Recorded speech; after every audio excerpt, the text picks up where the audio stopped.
Paris ఒలింపిక్స్లో భారత hockey టీంకు నిరాశ ఎదురైంది. సెమీస్లో జర్మనీ చేతిలో 3-2 తేడాతో ఓటమి పాలైంది. దీంతో 44 ఏళ్ల తర్వాత ఫైనల్కు వెళ్లాలనే కలతో పాటు పసిడి పథకంపై ఆశ కూడా చేజారింది. కీలక సమయంలో చేసిన తప్పిదాలు భారత హాకీ టీం కొంపముంచాయి. సెమీస్లో ఓడిన భారత్ రేపు స్పెయిన్తో కాంస్య పథకం కోసం ఆడనుంది. ప్యారిస్ ఒలింపిక్స్లో భారత హాకీ జట్టు గోల్డ్ కల చెదిరింది. ఫైనల్స్కు వెళ్లాలనే టార్గెట్తో బరిలో దిగిన హాకీ టీంకు సెమీస్లో నిరాశ ఎదురైంది.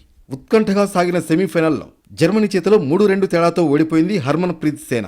ఈ మ్యాచ్లో విజయం కోసం భారత హాకీ టీం చివరి వరకు పోరాడింది. కీలక సమయంలో చేసిన తప్పిదాలు భారత్ కొంపముంచాయి. దీంతో 44 ఏళ్ల తర్వాత ఫైనల్ చేరి గోల్డ్ మెడల్ సాధించాలనే కల చెదిరింది. సెమీస్లో భారత్కు శుభారంభం లభించింది. మ్యాచ్ ప్రారంభమైన 2వ నిమిషంలో భారత్కు వరుసగా 2 పెనాల్టీ కార్నర్లు లభించాయి. కానీ భారత ఆటగాళ్లు గోల్స్గా మలచలేకపోయారు. ఫస్ట్ క్వార్టర్లో అటాకింగ్ గేమ్ ఆడడంతో భారత్కు వరుసగా 4 పెనాల్టీ కార్నర్స్ లభించాయి. కానీ జర్మనీ గోల్ కీపర్ అద్భుతంగా అడ్డుకున్నాడు.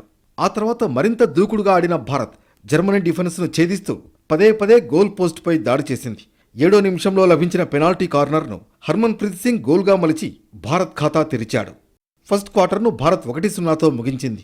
రెండో క్వార్టర్ స్టార్టింగ్లోనే లభించిన పెనాల్టీ క్వార్టర్ను జర్మనీ డిఫెండర్ గొంజాలో పైలట్ గోల్గా మలిచి స్కోర్ను 1-1తో సమం చేశాడు. ఆ తర్వాత గోల్ చేసే అవకాశం లభించినా భారత్ సద్వినియోగం చేసుకోలేకపోయింది.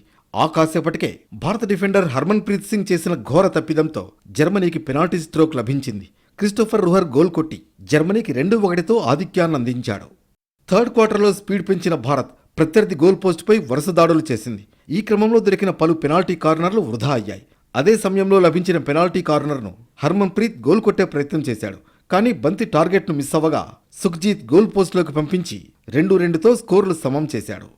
లాస్ట్ క్వార్టర్లో స్పీడ్ పెంచిన జర్మనీ బంతిని పూర్తిగా తమ అధీనంలో ఉంచుకుంది. భారత డిఫెన్స్ను ఛేదిస్తూ గోల్ పోస్ట్ పైకి దాడి చేసింది. అయినా గోల్ కీపర్ శ్రీజేష్ అద్భుతంగా అడ్డుకున్నాడు. మరో 6 నిమిషాల్లో మ్యాచ్ ముగుస్తుందనగా గోల్ చేయడంతో జర్మనీ 3-2 ఆధిక్యంలోకి వెళ్ళింది. దాంతో భారత్పై ఒత్తిడి పెరగడంతో స్కోర్ ఈక్వల్ చేసేందుకు అటాకింగ్ గేమ్ ఆడింది. గోల్ కీపర్ లేకుండానే ఎక్స్ట్రా స్ట్రోక్ ప్లేయర్తో దూకుడును కనబరిచింది. కానీ జర్మనీ ఏమాత్రం అవకాశం ఇవ్వలేదు. లాస్ట్ సెకండ్స్లో వచ్చిన అవకాశం కూడా వర్కౌట్ కాలేదు. దీంతో జర్మనీ ఫైనల్కు దూసుకు వెళ్ళింది.